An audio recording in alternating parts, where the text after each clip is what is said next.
Kalau baleni nggih saking awal wal maqalatu rabi'ah kula terangno ya. An-Nabi Bakrin Siddiq radhiyallahu anhu dawe adzulumatu khamsun. Dawe Abu Bakar kegelapan itu ada 5. Di mergo Abu Bakar wong saleh nek kegelapan yo luwih akeh. Dadi ora pati apal nek jumlahe akeh ora pati apal. Roe muk pira? 5. Nah, zaman akhir ora terima 5 ribuan napa? Ribuan. Nomor 1 hubud dunya. Seneng dunya. Seneng dunia macam-macam, seneng pangkat, seneng apa saja yang tidak mengantarkan ke akhirat. Iku darani napa? Dunia. Atau apa saja yang murahan, iku darani dunia. Kalau terangno definisi dunia, dunia kata dana ya dunuan.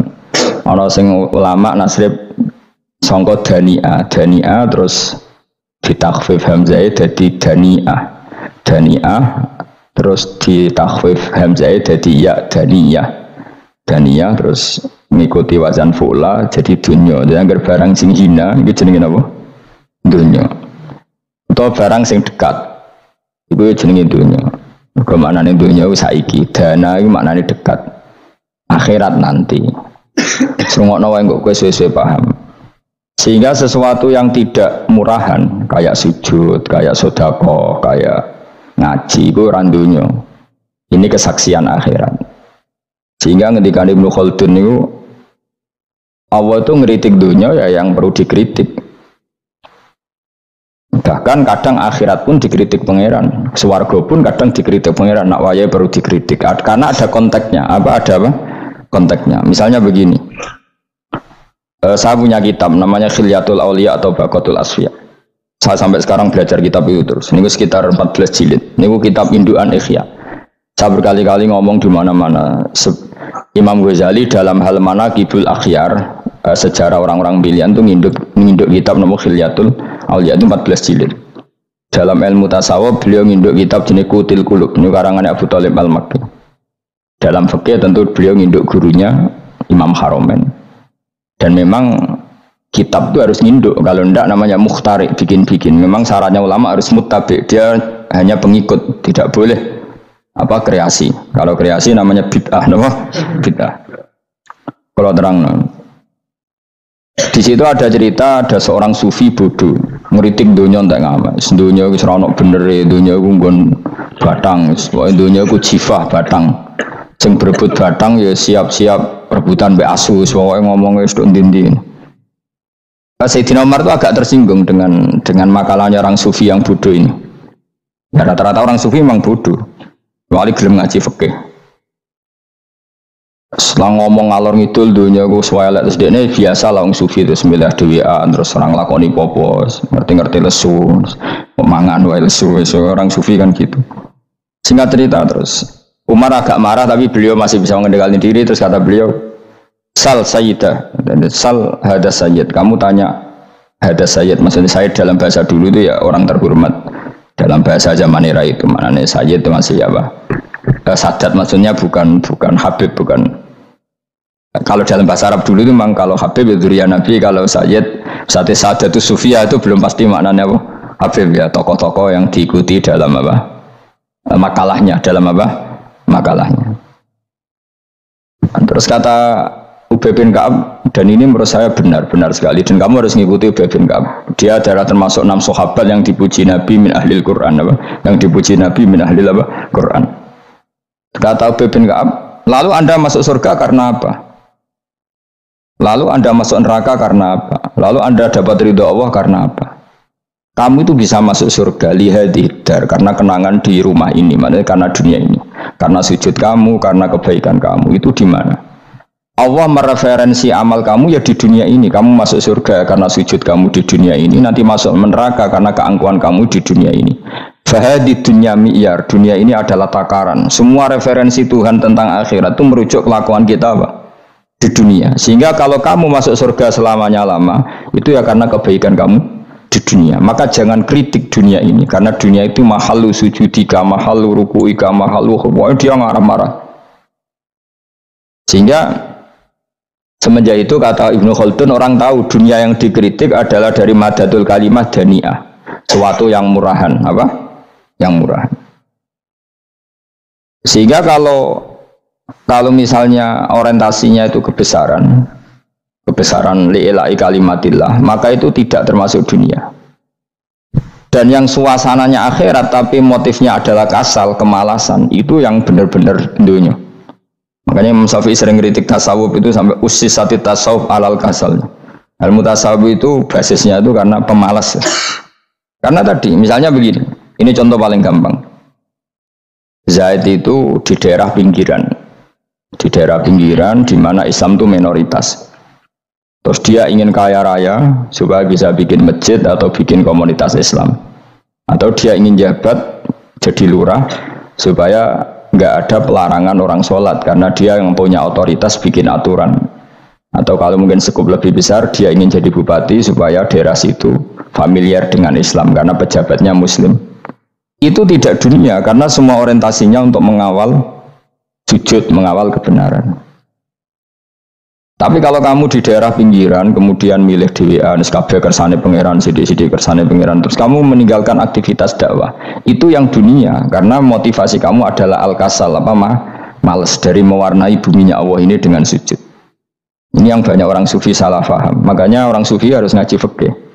Pendeknya roh, dielingno wong alim, wong fikih, nak kitmanul ilmi ku haram. Kitmanul ilmi haram. Menyimpan ilmu itu haram. Tidak memberi kontribusi dalam proses orang sujud adalah haram. Tidak memberi pencerahan pada umatnya Nabi adalah haram. Menikmati keasikan eling pangeran dewi adalah haram. Dia harus diingatkan gitu terus. Kalau enggak, itu bahaya bagi agama ini. Makanya dulu itu enggak ada orang sufi yang enggak ngaji ulama fikih. Sekarang kebalikan, malah wong sufi darani fikih mau kulit dekne wis tok hakikat sembrono. Mau tak tobat nonton anak ketemu aku. Itu bahaya, paham seperti itu tuh bahaya. Karena sekarang itu sufi itu jadi identitas kesalehan. Jadi yang rumah kome sufi koyo sak dhuwure ahli napa? Fikih. Itu bahaya. Karena tadi sufi itu akan ngeritik dunia sepedas-pedasnya. Kemudian ujung-ujungnya meninggalkan dunia, kemudian happy-happy asik pangeran dewean dan membiarkan umatnya Nabi ini berserakan kemana-mana, tidak terlibat sama sekali, tidak memberi kontribusi sama sekali. Cara bahasa gampangannya orang gelem amar ma'ruf, gak gelem nahi mungkar. Tapi bahasa amar ma'ruf nahi mungkar kan saya jadi gerakan ekstrim. Makanya orang tak bahasa amar tidak peduli, tidak ngulang. Kalau saya bahasa saya kira repot terus. Paham, ini penting kalau terang. Jadi kalau baleni malih ya. Sing dimaksud dunia ketika dikritik pangeran iku dunia sing sangka kata dani'ah, sesuatu sing murahan, sing enteng, sing nafsu, itu jenenge apa? Dunia, apa? Dunia. Tapi ketika sesuatu itu baik dan mengarah kepada Allah, itu jenenge dunia, itu masru'atul akhirah. Maka dunia itu di dua status, apa? Siji masru'atul akhirah. Dan ini status yang harus kita pakai. Makanya kata Imam Ghazali itu, kue nak radi duwe, sak penat-penate urip, terus merasa gak punya kenikmatan, datang saja ke kuburan. Dan yakinlah semua yang sedang mati keinginannya hanya satu, ingin kembali di dunia dan memperbaiki amal-amalnya. Berarti dunia adalah segala-galanya bagi orang yang sudah mati. Ya, orang yang sudah mati itu cita-citanya satu, la'ali arji, semoga kita kembali ke dunia. Untuk apa? Untuk membenahi semua kesalahan yang pernah dilakukan zaman yang dunia. Terus kamu ingat, fa'ana fid dunya, ya Allah, alhamdulillah sekarang masih saya di dunia. Artinya saya punya satu kesempatan yang diinginkan semua orang yang sudah mati di seluruh dunia. Lalu malah wali anu urip malah kepengen nang mati. Saking kakean kasus ini, apa? Kakean apa? Kakean kasus.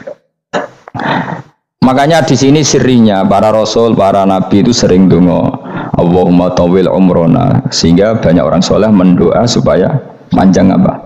Umur. Itu karena pas itu yang hadir adalah dunia dengan makna masru'atul akhirah. Tapi ada juga wali dan nabi kadang-kadang donga, ya Allah, jika sebaiknya saya mati, mati saja. Itu ketika tergambar dunia yang sudah murahan, yang sudah arogan, yang sudah tidak jelas. Maka dunia ini punya dua status sekaligus. Jika prospek bagi Anda untuk masru'atul akhirah, maka nikmati senikmat-nikmatnya. Tapi jika bagi Anda ini sudah menjadi ladang maksiat apa-apa, maka jadikan dunia ini tempat tobat. Karena akhirat itu nggak ada apa-apanya dibanding dunia. Jadi akhirat itu hanya mereferensi dunia, mereferensi dunia. Ini penting kula aturno. Kadang-kadang sufi ku menyen goblok ora iso ngaji. Dia nganggep dunia mbek akhirat itu penting akhirat, tapi cara maknaninya salah. Lho kowe nganti ning akhirat mlebu swarga itu karena apa coba? Amal zaman di mana? Di dunia. Berarti penting mana dunia sama akhirat? Penting dunia karena akhirat mau efek, apa? Efek dunia ini yang pokok. Apa dunia ini yang pokok. Kalau Allah kan cara ngendikan tidak seperti itu. Allah cara ngendikan gini loh. Akhirat, maksudnya walal akhiratu khairul laka minal ula gini. Sesuatu yang berorientasi akhirat dan kemudian menjadikan kamu nyaman di akhirat itu khairul laka minal ula, itu lebih baik ketimbang dunia. Ora kok kowe nak ning dunia nak sepemelek ning akhirat ape ora ngarang ngono, nak ning dunia melek ning akhirat luwih parah. Kayak melaratem cek ngene iki kan. Tapi kan cek iso ngopi, cek iso mangan tengkleng. Coba ning akhirat gak iso blas. Dunyel-nyel malaikat ngawur.